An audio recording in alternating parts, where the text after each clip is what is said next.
What's up, guys? Back at it today with another video. As you look on the odometer, I don't know if you can see it. Sorry, the bike's dirty. I just reached 30,000 miles and 3 years of ownership. In today's video, I'm going to tell you the kind of an overall comprehensive review of this motorcycle. What I like about it, what I don't. Cue intro.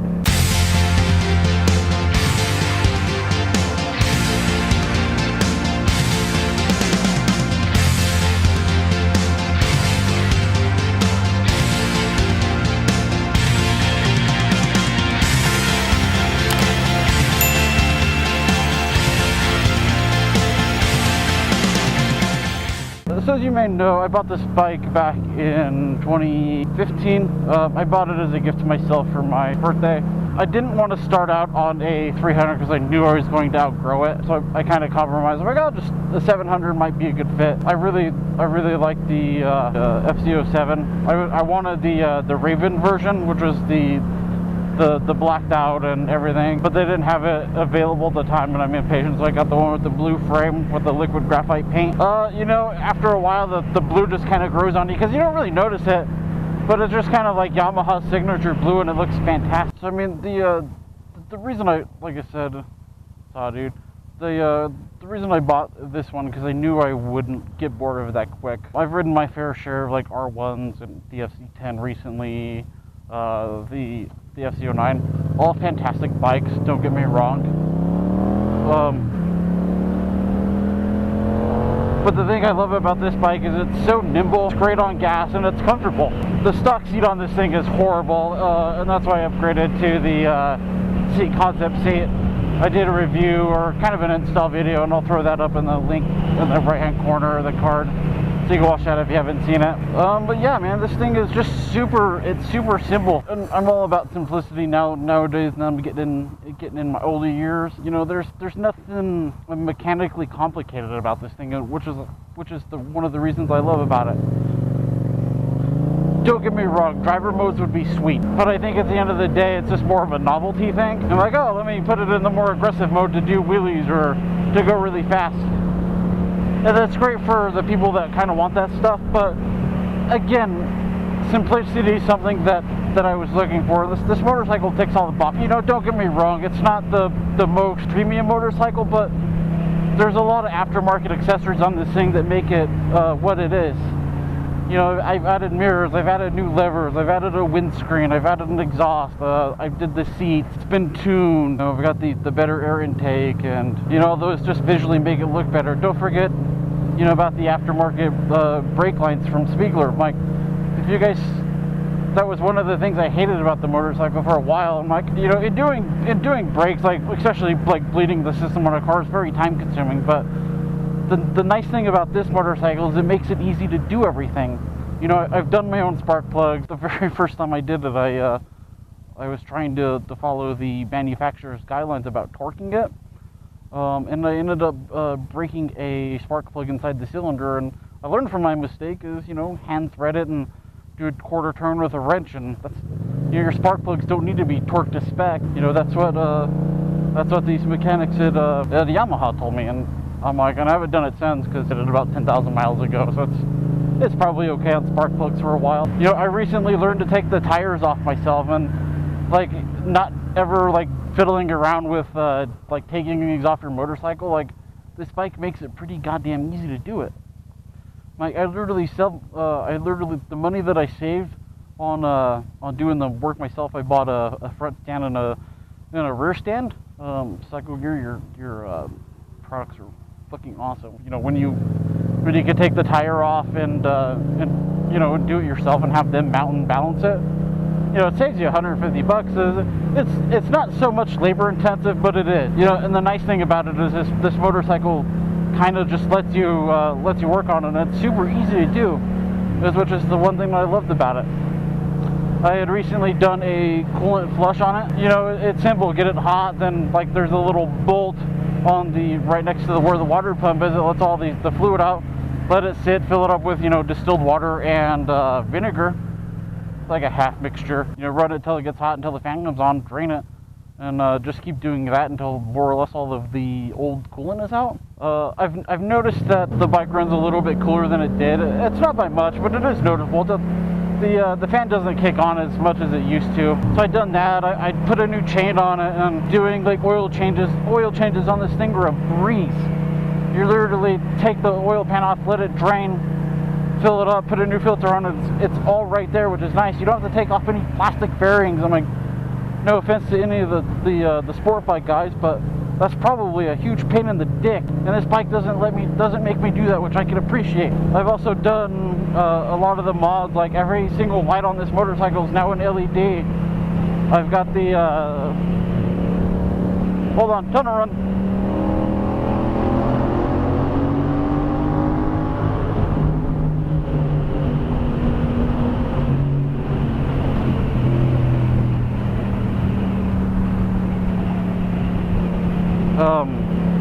Like I said, every single light on this motorcycle is now an LED. I've got the Cyclops H-4 bulb up front. I've got the Proton 500 turn signals that are like so much brighter than the stock. I don't know why Yamaha keeps putting their orange big pumpkins on their motorcycles. I'm like, guys, it's 2018. Go with the LEDs that you put on the R1s and everything over Europe. Like, America gets shit on when we come like that kind of stuff. It's kind of annoying. I've done other things like the R6 throttle tube, which shortens the throw. I used the Motion Pro for that one. You know, I've got the Motodynamic Integrated Tail light that when you step on the brake, it'll pulse 3 times. And the sequential turn signals, because it looks good.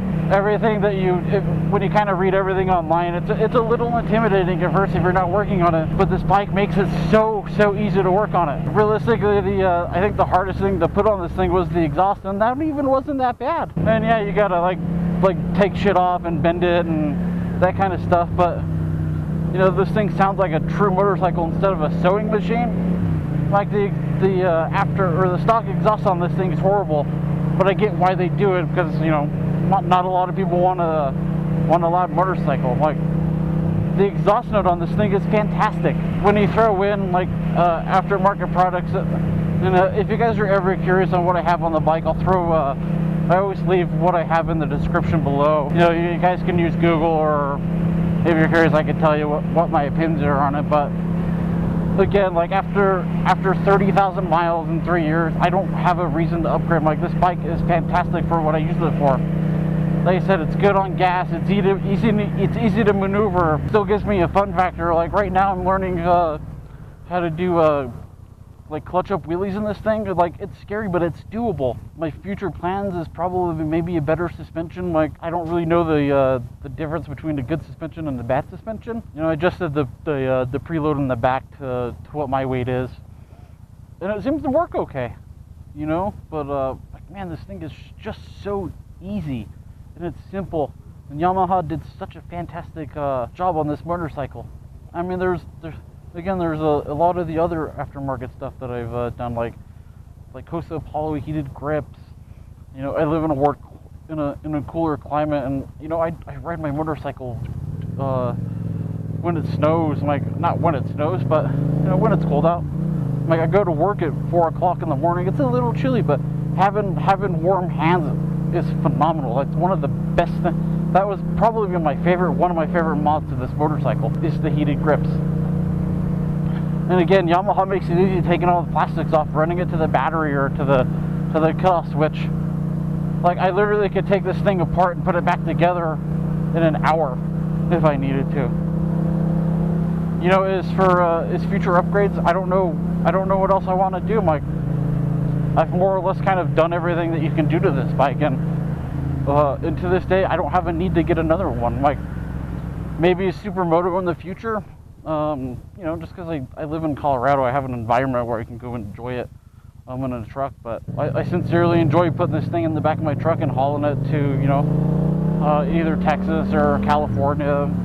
Who knows, you know, it could get changed sometime in the future. But you know, after 3 years and 30,000 miles, I'm happy with the modifications I made. And again, if you guys are ever curious about my thoughts or anything, Mike, hit me in the comments below. I'll reply to them.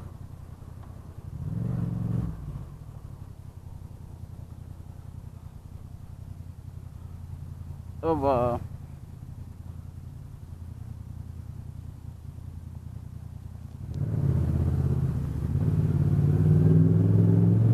I've been to this mall. I don't pay for parking.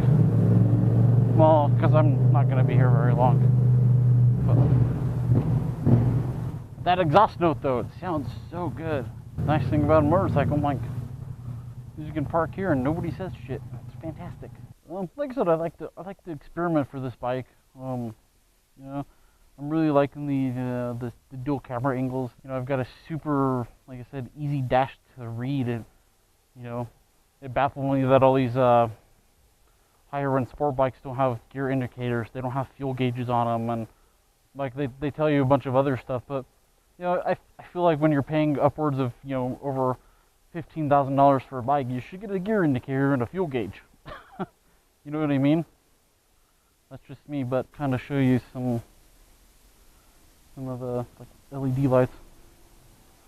Like I said, so we got the Proton 500s, and like I said, when you get the back, you got this sequential turn signals, and you know, I've added the frame sliders that protect everything, the rail bar and mirrors, a bunch of other stuff. And the nice thing about it is, if I ever dump this thing, like, the plastics are stupid cheap to fix. So do I regret buying this motorcycle? No. Would it be nice to have something faster? Yeah, we all want to go fast, but at the end of the day, like, when you're in the city, you can't go any more faster than you know, the posted speed limit, or at least you're not supposed to. Like, you can't go anywhere that'll top out at 180 miles an hour. Like, it's just not a smart thing to do. But I do appreciate you guys watching this, I guess, comprehensive review. I don't know if it's a really comprehensive review. And I'll do another video like the one that I did showing the intro to season 3, or the trailer. Just showing you like all the modifications that I've done on the bike. Then I'll do a 5 or 10 things I hate about the motorcycle, 10 things I love about the motorcycle. So watch out for those videos. That's going to do it for this one. As always, guys, thank you so much for watching. I'm Steve, right there on the FZ. We'll see you guys in the next one.